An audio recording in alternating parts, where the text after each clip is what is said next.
Bonjour et bienvenue sur ma chaîne. Aujourd'hui, je vais vous parler d'une carte mère que j'ai achetée sur le site AliExpress, qui est une carte mère chinoise et que je suis en train d'utiliser. Donc, il y a quelque temps, j'avais un processeur Xeon E5540 qui me restait et je me dis, bon, bah, c'est un socket 1366.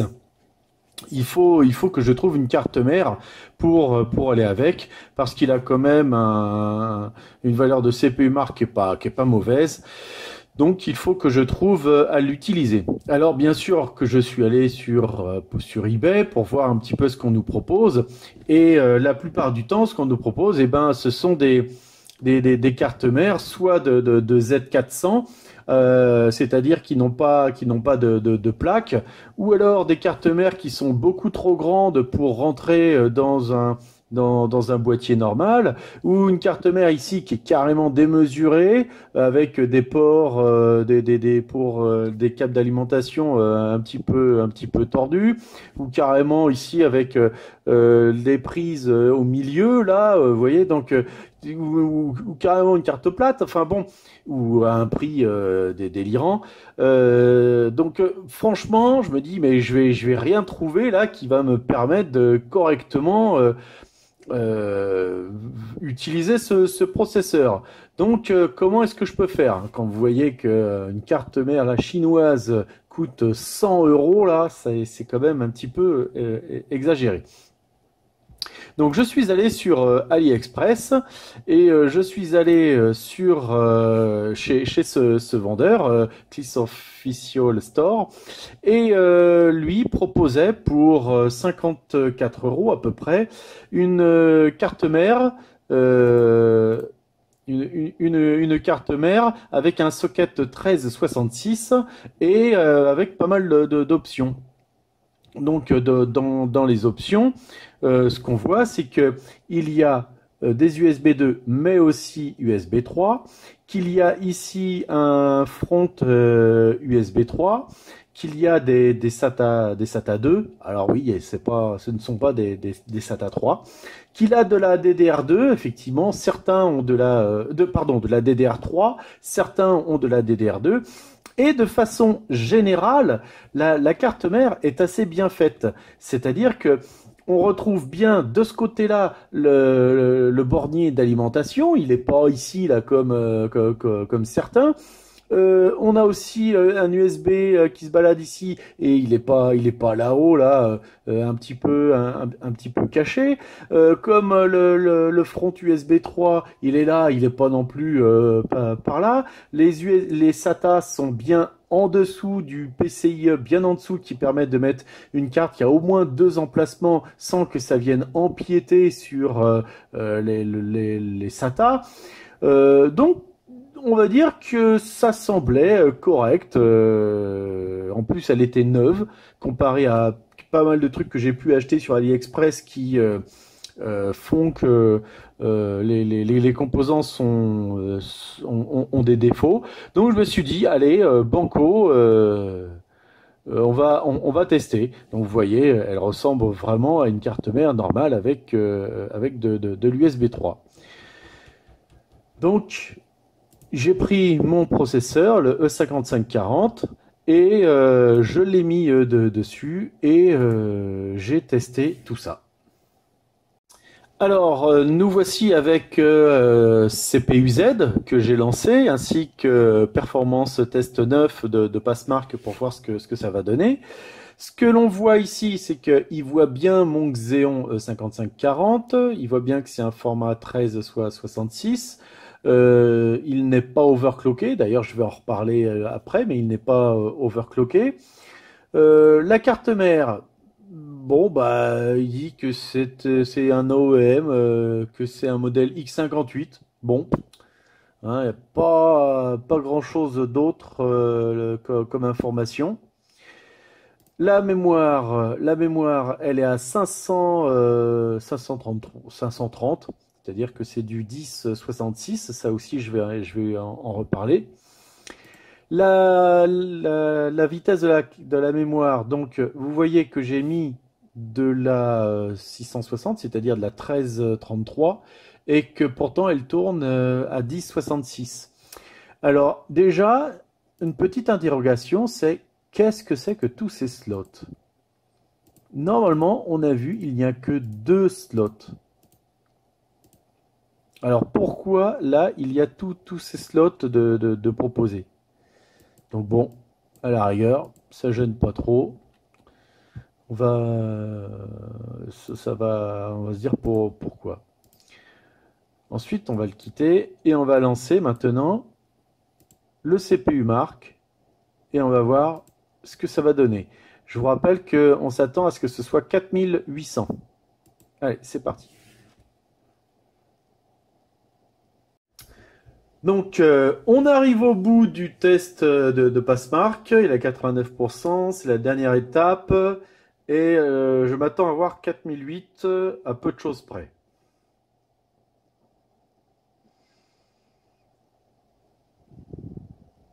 Voilà, 4400. Donc, c'est pas lamentable comme résultat, mais je m'attendais quand même à ce qu'il y ait, à ce qu'il y ait plus. Alors maintenant, qu'est-ce que je peux faire avec ce résultat? Nous allons aller dans le BIOS.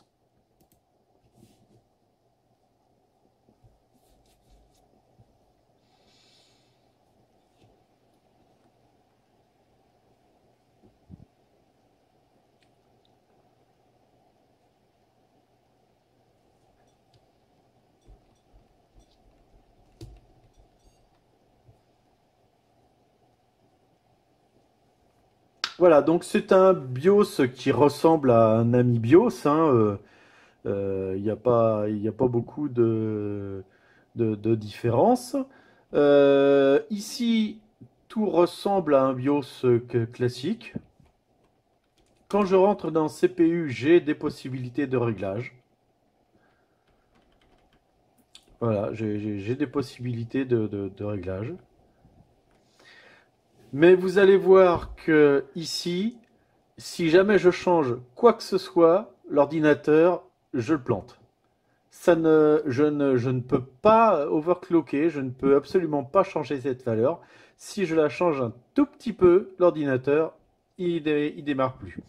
Donc, ce qu'on va faire, c'est que on va juste mettre, par exemple, euh,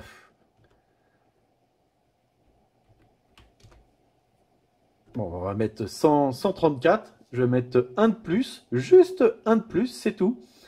Et on peut dire que un de plus, c'est quand même vraiment pas exceptionnel. Et vous allez voir que ça ne va plus fonctionner.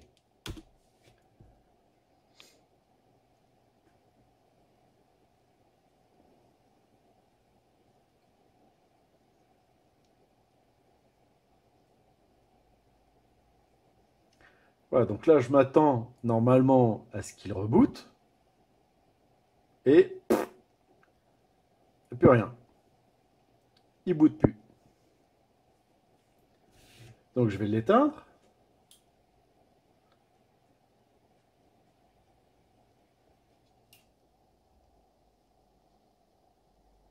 Je le rallume.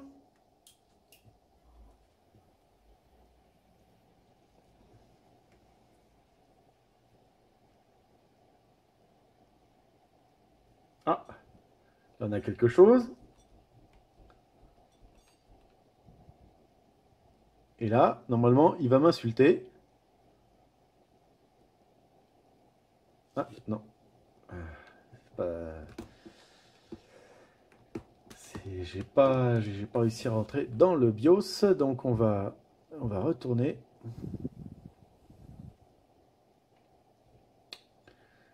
Allez, mon gars. Hop, hop.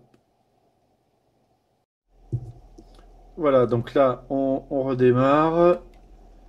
Et voilà, ça fait deux fois que je redémarre parce que il n'a pas voulu redémarrer ma machine.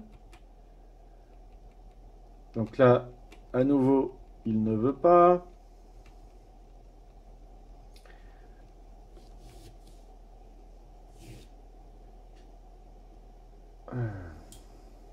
Donc il va falloir que je le force. Voilà. que je le rallume, que j'arrive à le choper si jamais là ce coup-ci il veut bien aller dans le BIOS. Ah, voilà, là, l'écran est bleu. Allez. Ah, non, non, non, allez, allez.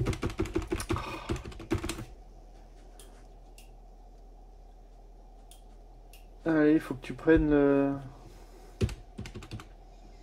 Il prend pas l'USB. Allez. Il ne prend pas mon USB. Ah, purée.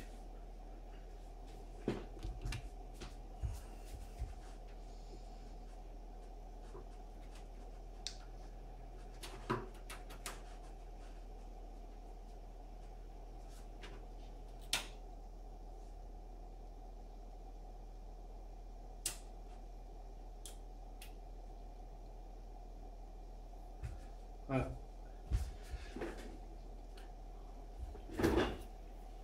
Alors, est-ce que ce coup-ci il va bien vouloir?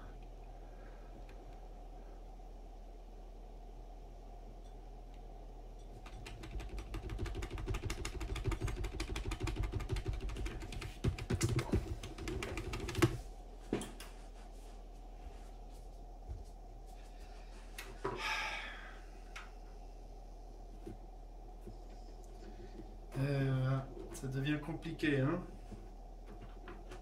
Donc voilà, on se retrouve au boot de la machine avec un reset, un hard reset que j'ai dû faire parce que les ports USB n'étaient pas détectés au boot de la machine, ce qui fait que je ne pouvais plus rentrer dans le BIOS, je ne pouvais plus booter sur ce que je voulais. Euh, de temps en une fois que on disait à Windows vas-y redémarre, l'ordinateur ne redémarrait plus, il redémarrait une fois sur cinq. Enfin bon, ça a été une galère en changeant cette toute petite valeur de 133 à 134. Donc j'ai dû faire un hard reset, là c'est le premier redémarrage, donc on va retourner dans le BIOS. Alors je ne vais plus y toucher, je vais le laisser comme il est.